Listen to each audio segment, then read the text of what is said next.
Item 8A is a resolution providing for the submission of the proposition at referendum of whether the Village of Lake Zurich shall increase its current local sales tax of 0.5% to a rate of 1%.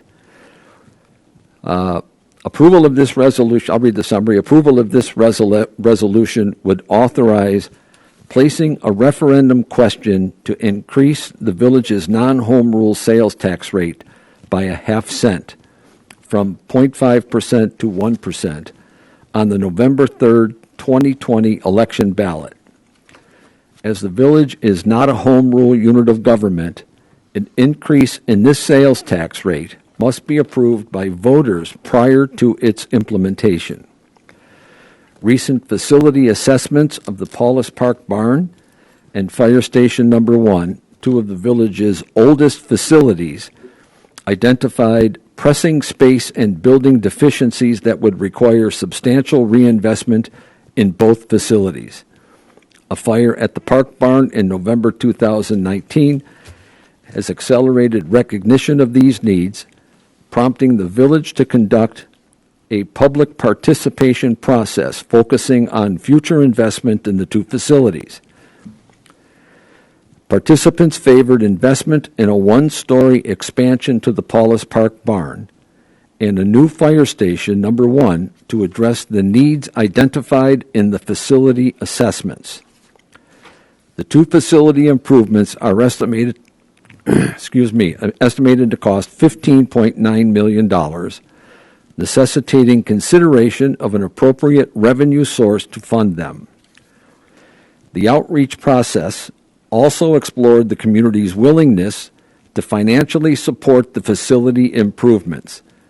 The results indicated that residents favored a half-cent increase in the village's non-home rule sales tax rather than rely on a property tax increase.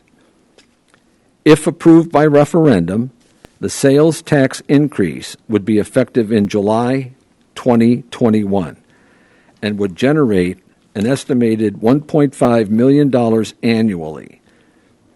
After prioritizing investment in the park and fire buildings, the village would be allowed to use the increased funds for other eligible infrastructure projects, such as those identified in the Community Investment Plan.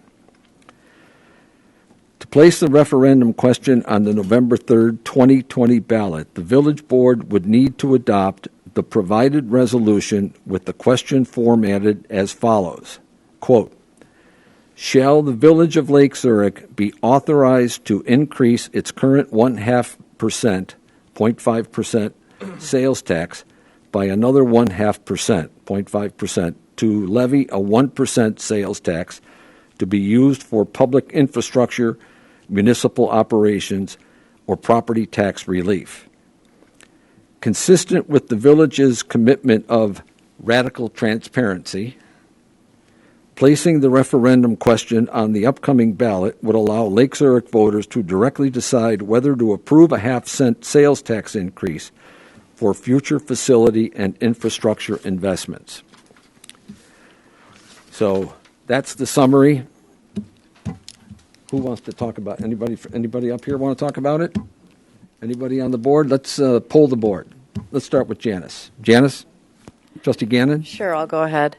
As far as the community outreach, I didn't know that we had actually decided on a particular improvement. I thought that those were all out there and we're going to talk about it. So I don't know how we know that it would be 0.5%.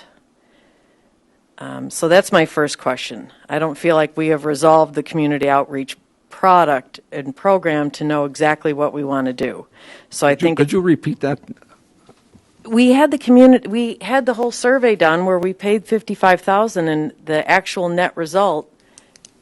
Have we talked? Do we know exactly what we want to do? So how do we know what it's going to cost if we don't know exactly what we want to do? Well, I think we do know what we want to do, what the residents want to do. That's what the process was for. It identified what we were want given to do some with the money. options. right? We were Right. given some options. Right. But I didn't know that we actually said, okay, this is exactly what we're going to do. Well, we've been talking about this since February, and there have been fire department options and barn options. I don't Right. know. I don't know what you're missing here. I'm not missing anything. The last time the gentleman spoke, he said kind of where people were coming from, but I didn't know that that was the exact decision that it had been made. This is the decision. This is what we're doing. I didn't feel okay. like it was that clear. Well, I can't. So- I can't answer that. Okay, I guess that's me. I didn't know it was actually that clear to a point that we know it's going to be exactly 0.5%.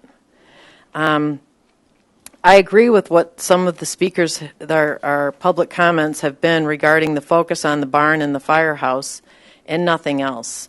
I think there are other things that need to be done within our village, and that whole process with the community engagement was always about the firehouse and the barn and nothing else. I think we have a lot of upcoming taxes that are going to be coming within the state of Illinois because of all the COVID things and expenses that we've had within the state and the village. So there are other things that are going to come up with tax increases that everyone's going to experience. COVID has obviously been extremely painful and expensive, and many people have not been able to maintain their jobs and are experiencing a lot of financial difficulty. And I think taxes are going to go up in other areas from the state, and I think now is a very bad time. I think the timing of this whole thing is extremely difficult. And the fact that we do have other eligible infrastructure projects in here, I don't know exactly what that means either. So when I review all of this, I think the timing is one that, I mean, even Lifetime has now said that they're going to continue to reevaluate their situation. We don't know exactly when they're going to start building, continue building. They're pulling the reins in, as many villages are. So I think the timing and how this was done makes me very uncomfortable, and I'm very opposed to it. Okay, thank you. Trustee Ryder? I really have no issue with regard to the resolution. I think it gives the residents an opportunity to decide for themselves whether or not they want to see this move forward or not. And I have no problem with the residents deciding themselves via the vote on what direction this should go. So that's where I'm at. Okay, thank you. Trustee Spacone? I agree with Trustee Wyder. The conversation is about, and the resolution here is about asking the voters what they want. It's not about what we think about it. It's not about whether we think it's enough or not enough. It's about presenting it to the voters to let them make that decision, because at the end of the day, that's the decision, that's who it's going to rest on. You're right. There are people that are struggling in a variety of ways, COVID-related, not COVID-related. There are people that are not struggling in the same situation. And yes, everyone is aware of the potential state taxes that could be coming down. There's another major state referendum on there about the fair tax rule and things like that. Voters will be able to take all that collectively in our community and cast their vote, and that's what a democracy and what our system of government is about. And I don't believe that we should take that choice away from them. I believe that that's what we're here for, is that if we have this need and we need to present the opportunity together to raise the funds, and we're not raising it solely on the backs of taxpayers within the community, but spreading it out amongst our retail base of people coming in from other communities, I think that it's a wonderful way to go, and it's something that we should ask the residents if they're willing to put onto the rolls. So, Okay, thank you, sir. Trustee Bedoin? Okay. Thank you, Mr. Mayor. A couple things. One is I think that Mr. Sullivan and his team did a lot of work, a lot of outreach work, to really identify what the residents' desire was with this project. This was sprung upon us. Whether it's a great time or not, we have a barn that really needs repair. So we need to make a decision whether we just fix it up and make it good enough for now, or we have the ability to really expand services for today's residents and future residents. And that's a decision that needs to be made at a bigger structure than this board. But I think that Mr. Sullivan and his team did a really good job of identifying what the residents wanted, or at least narrowing that down for this board so that we have some information to put on a ballot. I think that, again, I would reiterate what Trustee Spicone said, that this is not an increase in property tax, which I think is a great creative use. Lake Zurich is a hub. I always say it's the city of Chicago for the surrounding suburbs. We have Hawthorne Woods, we have Killdeer, we have Deer Park, we have Barrington, we have Lake Barrington, we have Barrington, North Barrington, that come here and enjoy a lot of facilities and services within Lake Zurich. So this is an opportunity for those folks to help share in the burden and not solely rest on the residents of Lake Zurich. So I think there's a lot of positives. The one thing that I would say, and I've expressed my concerns, is that I would have rather have seen this expire when we get to the $15.9 million. So we use this specifically for the projects at hand, and that we don't give the local government a blank check to continue to just draw funds from the residents or surrounding residents at will. Because there's always going to be capital projects. There's always going to be them. But I think that's for future boards or future residents to decide what they want to do with that. But this is clearly identified as a need. So I am 100% for putting it in front of the voters. Let them make the decision on Election Day, which is the democratic process that it should be. Whether I will personally vote for it or not will seem to be that will be to be determined.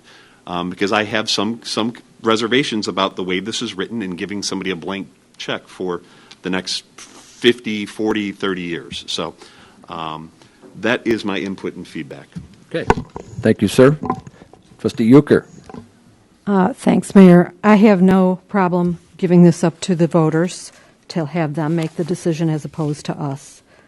And I also don't have a problem with later on curtailing it once we've come up with the funds. So I'm in favor of putting it on the ballot. Okay. Thank you. Trustee Spraka. Thank you. The first couple of questions, I'll start with Attorney Euler and see if perhaps he can help on a couple of items here. Audience member had a claim first on the composition of the community committee that was formed and potential Open Meetings Act violations. One, have you received any formal complaints that you're aware of that there were Open Meeting Act violations by said committee?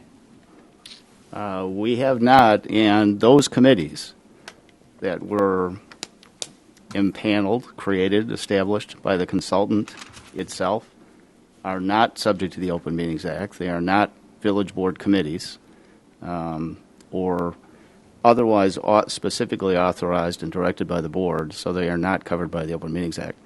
As I understand it, those meetings, however, were generally open to the public. Whether required or not, I believe they were generally open to the public.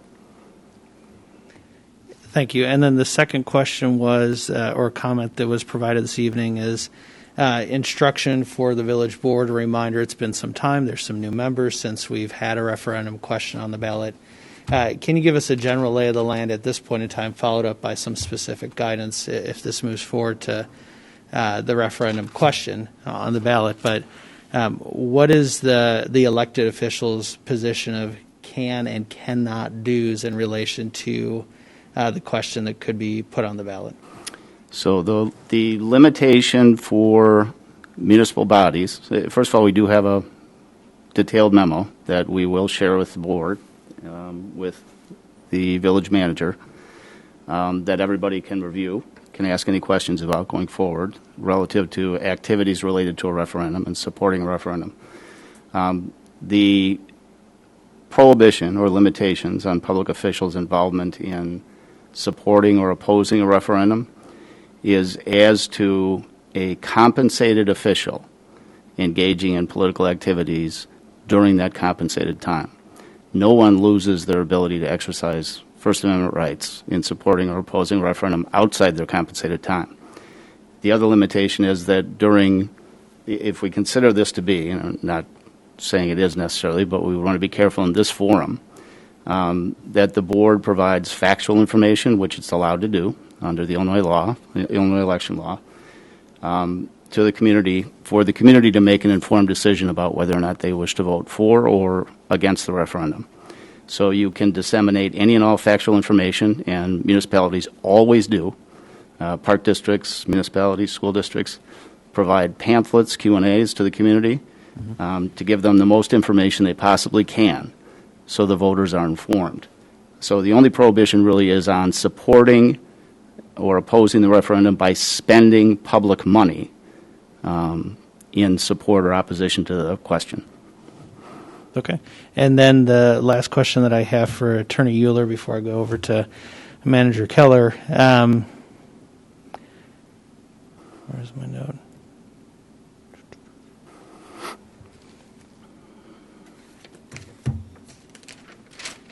Oh, on the sunset, is that a provision that's allowed on the ballot question to be? We've obviously designated the initial for the purposes of barn expansion and fire station building, but is there a sunset provision that once that debt has been satisfied, that the 0.5% non-home rule sales tax would be retired at that time? Let me offer three. Thank you. Three components to an answer to that question. The statute itself says the statute is supposed to be framed in substantially the form that the statute indicates. So the farther we get away from that statutory form, the more vulnerable the question is to somebody suggesting that it does not comply with the statutory requirements. The question itself, as it's framed, as you see it in this resolution, and which largely reflects the statutory question, statutory form, includes in the question, and there's a reason it's there, that the expenditures can be made on public infrastructure, municipal operations, or tax relief. The tax relief is meaningful because many of these questions are targeted to specific projects for a municipality. So when the municipality gets to the end of those specified projects, they have the ability to use these monies to provide tax relief to the community, meaning this 0.5% additional taxation is returned in the form of property tax relief or whatever other tax relief you may want to use it for. And the last thing is you are all elected, you members of the board currently and the mayor, to make decisions for the community during the time that you spend on the board. For future boards, as Trustee Baudoin indicated, I think, binding a future board as to what they do or do not do is really up to the voters. At some point in time, the voters may say, look, we want you to put this question back on the ballot, maybe 10 years from now, maybe 15 years from now, as to whether or not we want a local sales tax, and it can be voted down. It can be voted away. So there is always that option in the future. This is not a permanent aspect of the village's operations and can always be changed by future boards. Thank you. That was all very helpful. Manager Keller, there in this meeting and in several others, I just want to reiterate, there seems to be some confusion on the request for the barn and the insurance proceeds. So if you could walk us through again to return the barn to its state that it was pre-fire, do we have enough insurance funding in that regard? Let's just start there. Sure. If I may take you a step before even the fire, and the question of whether or not the insurance would come into play, we had identified this as a need for the community in terms of constraints on our operations for our parks and recreation programs. When we were updating our community investment program last year, we had identified that this, along with the fire station, were two areas in which we knew were needs, but had not yet fully realized what those needs would be or what they would cost. So as you recall, the village had retained the services of BKV Architects to begin a needs assessment on both structures and to develop some recommendations of how would we fulfill the needs for the community long term. It just so happened that we had a fire the weekend prior to the architect showing up to begin the needs assessment on the barn. So on one track, we had BKV conducting a needs assessment of the structure itself as to how it would serve the community's needs long term. And then on a parallel track, working with our insurance company, primarily IRMA, which is our risk management pool, they're the ones that we are working with presently to put the barn back into service. And their goal is to put the barn back into service as it's currently constructed. It's not going to add any new space. It might reconfigure some additional windows. It adds a sprinkler system. One of the things that the board had previously been asked to do was approve the water main project that would serve the increased water needs of the barn, as well as be a leg of a future water main project that would come in a few years. But those, other than asking for that water main to provide the adequate service to the barn, the insurance money is going to put the barn back together and make it usable once again in the size and shape and manner that it was previous to the fire. So if the community does not move forward with this, or the board decides not to expend the funds on an addition, the barn will continue to be the base of our operations for our parks and recreation programs. Thank you. I don't have any further questions. Okay, thank you. We have Ed Sullivan and Colin Corbett here. Ed, Colin, do you want to say anything before we get to the vote? Anything you can add? Well, I think it's been a long process. It's been an open process, and I think what we said when we first came on board was, this is a bottom-up approach. We want to make sure that the community gives you guys input, and then you feel comfortable with the decision that you make going forward, and that should happen tonight. A couple things that I think would be helpful is, when we went into this, we didn't know that there was going to be a pandemic. And so our first meetings were always, the first question was, should we do this? Is this the right time to move forward? And to a person, everybody that was involved with this said, yes, we can't just stop because the world is in a tumultuous place. So that's the first thing, that you should know that your community did say, yes, we need to continue to look at this.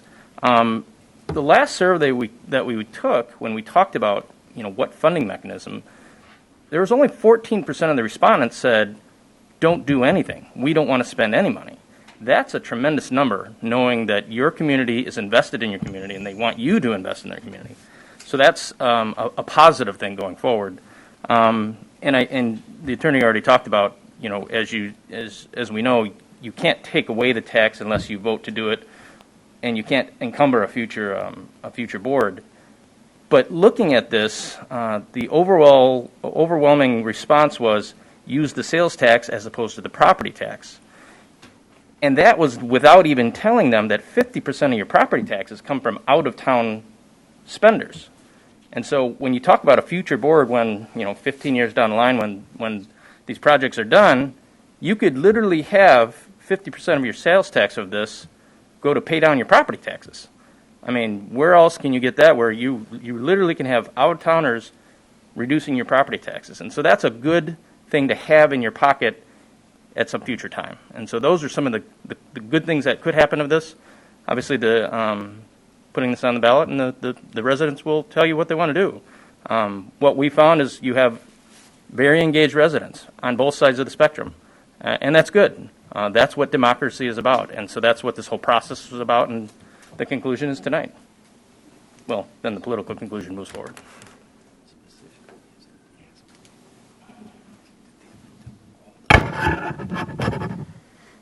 So speaking to the process, just briefly. So as a reminder, we started this process actually last November and December when we took the first phone survey. And what I think is important to note is the village has done a tremendous job, the administration has done a tremendous job listening to the feedback that they received and making adjustments to the plan. To give a reminder from a year ago, what we were looking at for funding and for the various projects was anywhere from $18.25 million total, all the way up to $51.55 million.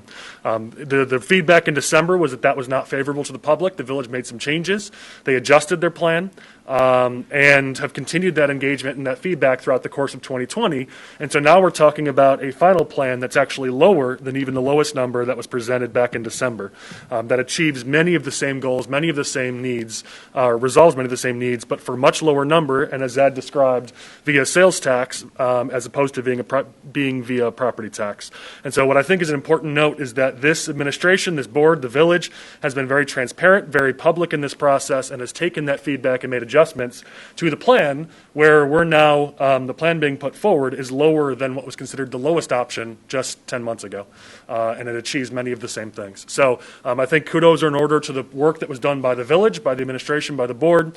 Certainly the part we love about this process is that we've come up with, based on the feedback from the public, based on your feedback, what appears to be a consensus plan that the community does support. We'll find out in November, of course, what their final choice is. But that was always the goal here, was to develop something something that was a consensus option and one that was as fiscally conservative and responsible as possible, and we feel pretty confident that that plan moving forward achieves those goals. Okay, thank you. I just want to say a couple things. First off, I think that the actual process was a homage to the radical transparency that we say we adhere to. Some will say that the hiring of the consultants was to get to an answer that we wanted, but that's not how we ran this particular process. That's what we wanted to avoid. We wanted to have a process that let the residents speak, and with the meetings that were conducted by E.O. Sullivan, I don't know how many there were. Actually, the committee got tired of going to meetings, so there was a half a dozen or 8 of them, and we got a lot of good input from them. So, and that's what we wanted. We wanted to put this question in front of the voters and let them make this decision. I personally had no axe to grind with any of the process. I didn't direct them for anything.